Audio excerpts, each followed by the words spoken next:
ஆஹா கல்யாணம் சீரியல்ல என்ன நடந்திருக்கு அப்படிங்கிறத பார்க்கலாமா?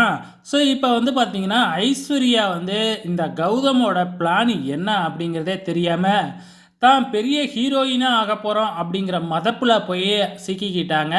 ஸோ அங்க மாடலிங் பண்றவரும் வந்து பார்த்தீங்கன்னா, கௌதமுக்கு தெரிஞ்ச ஆளாட்டுக்கு. ஸோ கௌதம் தான் ஏற்பாடு பண்ணி, செக்ஸியா எல்லாத்தையும் எடுத்து அவள அவமானப்படுத்தி வீட்ட விட்டே வெளியில அனுப்பணும் அப்படிங்கிறது தான் வந்து கௌதமோட பிளானு. ஸோ இந்த விஷயம் வந்து பார்த்தீங்கன்னா, சித்ரா தேவிக்கும் தெரியும். ஸோ 2 பேரும் பிளான் பண்ணி தான் ஐஸ்வர்யாவ இதில மாட்டி விடுறாங்க.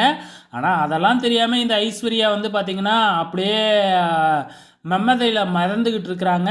இது ஒரு பக்கம் நடந்துகிட்டு இருக்கிறப்ப, இங்க வந்து பார்த்தீங்கன்னா, கம்பெனியில மகா வந்து சூப்பரா டிசைன் பண்ணி குடுத்ததுனால, ஒரு கான்ட்ராக்ட் கிடைச்சிடுச்சு இல்லையா? ஸோ இத கவனிக்கிற கௌதம் வந்து, நம்மளும் ஒரு இத எடுத்து, அந்த மகாவ விட நம்மளும் பேர் வாங்கணும் அப்படின்னு சொல்லிட்டு, ஒரு கான்ட்ராக்ட்ட அண்ணன்கிட்ட கேட்டு வாங்குறாப்ல. ஸோ நான் டிசைன் பண்ணி குடுக்குறேன் அப்படின்னு சொல்லிட்டு, ஸோ இப்ப இது ஒரு பக்கம் போய்க்கிட்டு இருக்குங்களா?